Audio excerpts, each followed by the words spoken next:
네, 이란이 지금 두 가지 선택 중에 하나 갈림길에 놓여 있다. 이렇게 말씀드릴 수가 있습니다. 결사항전이냐 아니면 은밀하게 종전 협상을 진행할 것이냐 이겁니다.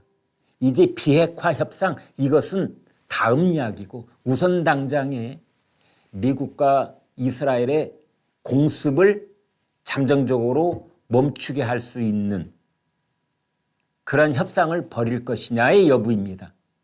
그래서 양쪽 갈래의 얘기가 한꺼번에 쏟아져 나오고 있습니다. 잠시 주식시장 얘기 말씀을 드리면 어제는 9.11 테러 때보다도 더 험상궂게 한국 증시가 내리꽂았는데 오늘은 그것을 만회하듯이 다시 치솟아 올랐습니다. 이거 웃어야 될지 울어야 될지. 우리 주식시장, 우리 경제적 실력은 이렇게 허약하기 짝이 없는 건가요? 아니, 물론 미국과 이스라엘 그리고 이란 사이의 전쟁이 간단한 일은 절대 아닙니다. 우크라이나 전쟁은 저리 가라 할 만큼 전 세계적으로 어마어마한 영향을 끼칠 수 있는 그런 국지전이기는 합니다만은 그러나 전 세계에 있는 이른바 경제 10위권 안에 들어있는 나라들 중에서 한국처럼 이렇게 완전히 널뛰듯 업앤다운의 격차가 하루에 10%포인트 이상, 어제는 12%포인트, 오늘 오전에는 삼성전자는 15%까지 치솟아 오르고 그러더라고요. 이 도대체 뭐 하는 겁니까? 우리나라는 워낙 무역 의존도가 높기 때문에 호르무스 해협이 전 세계 원유 물동량의 34%를 차지하고 LNG 물동량이 20%를 차지하고 우리도 그쪽에서 어마어마한 우리 원유가 들어오고 있고 그래서 우리가 타격을 입는다라고 말하긴 쉽겠지만 우리의 70%가 거기를 통한다면서요. 그런데 우리보다도 일본이나 중국은 더 많이 거기를 통과하고 있는데 왜 우리 주식시장은 이렇게 되느냐. 외국인들의 영향력이 너무 큰가? 검은머리 외국인들, 투자자들의 영향이 너무 큰 것인가? 무역 의존도가 크기 때문인가? 반도체에 지나치게 의존되어 있는 우리나라 경제구조상 반도체는 에너지 가격에 매우 민감한 그런 산업 중에 하나가 바로 반도체이기 때문에 덩달아 이렇게 크게 휘둘릴 수밖에 없다는 얘기도 있습니다만 그건 다 핑계 같고 아무튼 어제 이틀 동안에 걸쳐서 블랙 무슨 데이 하듯이 말이죠. 검은 화요일, 검은 수요일, 더 검은 수요일 이렇게 갔다가 오늘은 이제 다시 어제치를 만회하는, 물론 그제치는 아직 아닙니다만 그런 상황을 보이고 있습니다. 그런데 참 이 뉴욕 타임스라는 미국의 그 가장 유력지라고 할 수 있는데 뉴욕 타임스가 어떤 보도를 했느냐. 이란 정부가 미국 CIA를 통해서 종전 협상을 제안했다는 겁니다. 이게 지금 미국 주식시장을 3에서 4%쯤 오르게 했고 우리 주식시장을 10% 이상 지금 치솟게 하고 있는 겁니다. 뉴욕타임스 보도가 참 대단하죠. 이거는 이제 이런 식의 물밑에서 은밀하게 오가는 얘기는 컨펌이 참 힘듭니다. 다른 언론도 아니고 뉴욕타임스도 헛발질 할 때가 꽤 있기는 있습니다만 세계적인 오보를 낼 때도 있고 그렇습니다. 그러나 이 국면에서 다른 신문도 아니고 미국의 뉴욕타임스가 이란이 종전협상을 미국 CIA에게 제안을 했다는 그 뉴스 하나로 지금 이렇게 주식이 요동치는 상황이다. 그렇게 보시면 될 것 같습니다. 저희가 이 테마뉴스 1에다가 결사항전 그리고 이제 종전 협상 두 가지를 딱 대비해놨다 이렇게 말씀을 드렸는데 전쟁 국면에서는 저는 전쟁터에도 취재도 가보고 아프가니스탄의 그 내륙 깊숙이 들어가서 취재도 해보고 뭐 이런저런 일에 국제 뉴스를 오랫동안 이제 제가 데스크도 맡았었고 특파원도 했었고 그래서 국제 뉴스라는 게 어떻게 형성되고 또 어떻게 진행이 되는가에 대해서 저도 이제 민감한 편인데요. 전쟁통에 있는 뉴스는 여러분 절반만 믿어야 됩니다. 누가 말을 하든 트럼프 미국 대통령이 말을 하든 이란 당국자가 말을 하든 다 디스카운트를 해야 됩니다. 전쟁이란 워낙 그렇게 치르는 거고 선전선동으로 이루어지는 전쟁도 상당 부분 이 역할이 있기 때문에 이제 그렇게 봐야 되는데 지금 이란의 후계자가 거의 확정 단계에 들어서 있다. 모즈타바 어제 말씀드렸죠. 선택받은 자라는 뜻이다. 선택받은 자, 선택이라는 말은 매우 종교적 함의가 있는 말입니다. 모즈타바 하메네이. 이제 이 사람이 거의 확정적이라는데 그 사람은 이란의 혁명 수비대라고 한 20만을 헤아리는 이란의 가장 정예 군인들이 결사되어 있는 그런 조직이잖아요. 거기에 영향력이 막강하고 또 이란 군부에도 영향력이 막강하고 그 다음에 이 사람은 모즈타바라는 이름 그 다음에 하메네이의 둘째 아들이라는 그 후광 이런 것들 때문에 그 이란의 성직사회하고도 또 긴밀한 유대가 있다. 그래서 양쪽 혁명수비대하고 이란의 성직자 그룹하고를 함께 묶어내는 그런 초강경파로 등장할 가능성이 있다. 이제 이런 얘기까지 나오고 있는 겁니다. 그래서 이 사람들이 모즈타바가 잡게 되면 모즈타바 하메네이가 잡게 되면 결사항전을 하게 하는 것 아니냐. 옥쇄를 각오하는.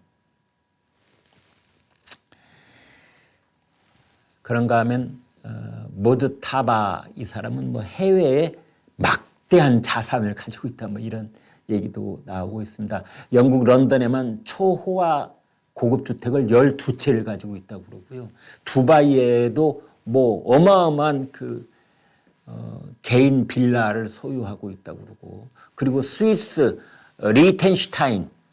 리텐슈타인이라고 인구 3만 정도밖에 안 되는 이 콩알만한 국가가 있습니다. 저도 거기 가봤습니다. 거기 관광 담당 장관하고 둘이 아주 저녁을 반주를 곁들여서 고부라질 정도로 서로 했던 기억이 나는데 아무튼 그 리텐슈타인하고 스위스 여기 유명한 것이 이제 비밀 계좌 그 다음에 페이퍼 컴퍼니 이런 것들인데 이 지금 이란의 차기 지도자로 부상하고 있는 모즈타바 하메네이가 스위스하고 그 리텐슈타인의 이 비밀 계좌 페이퍼 컴퍼니로 어마어마한 돈을 뭐 900억 달러 이상 거기 돈을 가지고 있다. 뭐 이런 얘기도 나오고 있습니다.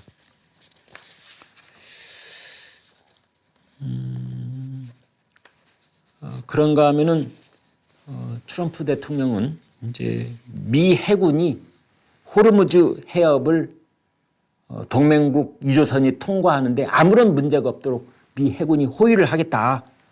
이제 이렇게 말을 했습니다. 그러나 미 해군은요. 우리 지금 그럴 여력이 없어라고 각 유조선에 통보를 했다고 그래요. 이거 어떻게 되는 겁니까? 어떻게 됩니까? 누가 블러핑을 하고 있는 건가요? 또 이란 쪽에서는 우리가 가지고 있는 진짜 무기가 있는데 아직 손도 안 댔어. 지금 그런다는 거 아닙니까? 극초음속 미사일. 탄도미사일을 약 2,000기 정도 가지고 있다고 그러고 그게 다 지금 지하에 숨겨 있다. 뭐 그런 말도 하고 있습니다. 중동이 사정권이다. 그런데 오늘 나온 뉴스 중에 눈에 띄는 것은 어제 말씀드린 걸프 6나라, 친미 성향을 가지고 있는 걸프 6나라, 사우디, 쿠웨이트, 카타르, 바레인, 요르단, 그다음에 아랍에미리트 연합, 이 나라들에게 가장 중요한 것 중에 하나가 정유 시설보다 더 중요한 것이 해수 담수화 시설, 짠 바닷물을 우리가 마실 수 있는 음용수로 만드는 것, 이 시설들입니다. 쿠웨이트 같은 경우에는요, 쿠웨이트 국민들이 마시는 모든 식수의 90%를 이 해수 담수화 여기에 의존하고 있다는 거 아닙니까? 만약 이란이 그 담수화 시설을 공격하면 그때는 전쟁이 새로운 국면으로 넘어갈 수도 있다. 이 담수화 시설은 군 시설이 아니기 때문에 요격 시스템 자체가 없답니다. 이게 공격을 받으면 또 어떻게 되느냐, 뭐 그런 얘기도 나오고 있습니다. 트럼프는 아무튼 이 아까 말씀드린 모즈타바 하메네이를 지칭해서 이란 지도자가 되려는 자는 죽음을 맞이할 것이다, 이제 그러고 있습니다. 그래서 모즈타바도 후계자로 확실하게 공식 발표가 되면 바로 미국이나 이스라엘의 표적이 될 것이다. 그 순간부터. 아마 지금 벌써 표적 삼았을지도 모르죠. 이제 문제는 우리 아닙니까? 우리한테 제일 중요한 건 호르무스 해협의 지금 현재의 상황, 이게 제일 중요하고요. 그 다음 또 하나는 그렇습니다. 주한미군. 주한미군의 미군은 아니라도 미군이 가지고 있는 전략자산들. 이게 움직이지 않을까. 그래서 한국하고 미국 당국자들이 지금 협의를 했다는 거 아니겠습니까? 가령 예를 들어서 에이테크스라고 그래서 지대지 미사일, 이 주한미군이 가지고 있는데 이거가 중동으로 올라갈 가능성. 다연장 로켓, 패트리어트 미사일, 사드. 지금 말이죠. 주한미군의 패트리어트 포대, 2개 포대가 지금 중동에 이미 가 있습니다. 워낙 다른 일로 갔다가 아직 돌아오지 않고 거의 그 자리에 머물러 있는 겁니다. 아무튼 이제 이런 것들이 어떻게 될 것인지 초미에 관심을 모으고 있다, 이렇게 보면 되겠습니다. 다시 한번 정리해서 말씀을 드리면은 이제 이란 전쟁이라고 불러야 될까요? 절대 쉽게 끝나지 않을 겁니다. 이 정정 불안, 국제정세 불안, 호르무스 해협의 불안, 중동 정세의 그 요동치는 그 전체적인 이 분위기, 이거는 한 달, 두 달, 아니면 금년 내내 이렇게 봐야 될 겁니다. 이란에 어떤 정부가 들어서든지 가령 그 전문가 회의라고 하는 88명의 그 성직자들이 모여있는 회의에서 이제 거기에서 차기 지도자를 선출을 한다는데요. 모즈타바 하메네이가 이제 차기 지도자로 선출이 되는 그 회의하는 장소까지도 미국이 지금 때리고 있지 않습니까? 그 다음에 현재는 과도 지도자 협의회, 인테름 리더스 카운슬이라고 그래서 이란의 대통령을 포함한 3인이 지금 과도 정부를 이끌고는 있으나 여기도 위태위태하고, 그 다음에 저 이란의 북쪽, 북서쪽에 있는 쿠르드족 지산군이 그 최정예 쿠르드 이 전투병들이 지금 이란 국경을 넘어서 내려오고 있는데 이제 이 상황이 또 이란에 어떤 변화를 주게 될 것인지, 그리고 아까 초입에 말씀드린 것처럼 미국의 잠수함이 바다 밑을 은밀하게 다니면서 물 위에 떠 있는 이란 함정을 어뢰 한 방으로 격침시킨 이란 사건. 그러니까 이란에서 진행되고 있는 일은 미국과 이스라엘의 손바닥 위에 있는 것이나 비슷하다, 이제 그런 얘기도 있습니다. 이스라엘은 예루살렘을 아는 것만큼 테헤란도 잘 알고 있어, 그런 말까지 나오고 있습니다.